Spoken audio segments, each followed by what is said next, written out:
మంత్రి కాబోతున్నారు. అందుకే ఈ రోజు మీరందరూ గెలిపించండి. 14లో బీఆర్ఎస్ కోటేసిండ్రు, కవితమ్మ మిమ్మల్ని మోసం చేసింది. 19లో బీజేపీ కోటేసిండ్రు, ధర్మపురి అరవింద్ గారు మిమ్మల్ని మోసం చేసిండు.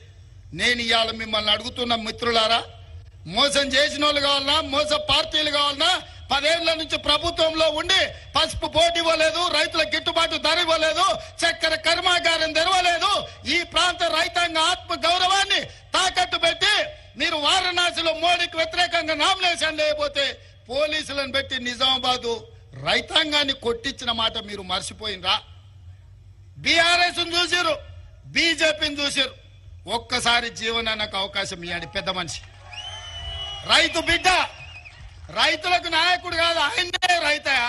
వ్యవసాయం ఏం చేయాలో ఆయనకు తెలుసు. 40 ఏళ్ల నుంచి ఆయన మంత్రి ఉన్నా ఏది ఉన్నా రాత్రి అయితే ఊరికి పోతాడు, పొద్దున వ్యవసాయం చేసుకుంటాడు. ఆయన కంటే రైతుల గురించి తెలిసిన వాళ్ళు ఎవరన్నా ఉన్నారే నాయకులు?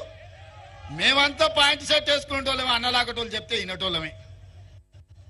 ధర్మపురి అరవింద్కు వ్యవసాయం తెలుసానే? అడుగురి పోయి పల్లీలు ఏడుంటాయంటే చెక్కతే పైన తెచ్చుకోవాలని చెప్తాడు. అవునా? అందుకోసమని అట్లాటోళ్ళని మనం ఎన్నుకొని ఓటేస్తే ఎట్లయితుందో చూసిరు. సరే, కవితమ్మ గురించి నేను చెప్పాల్సిన పని లేదు, ఇక బాజిరెడ్డి గోవర్ధన్ గురించి నేను అడగాల్సిన పని లేదు.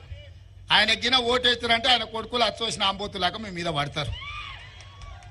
గోవర్ధన్ గిన ఓటేస్తారా వాళ్ళ కొడుకులంతా మీ మీద పడతారు. మీరు ఇక మళ్ళీ నెల హఫ్తాలు కట్టాల్సిందే. పాల పైసలు, కూరగాయల పైసలు తీసుకొచ్చి వాళ్ళకి ఇచ్చిపోవాల్సి వస్తుంది, పట్టణానికి టౌన్కి వస్తాయి.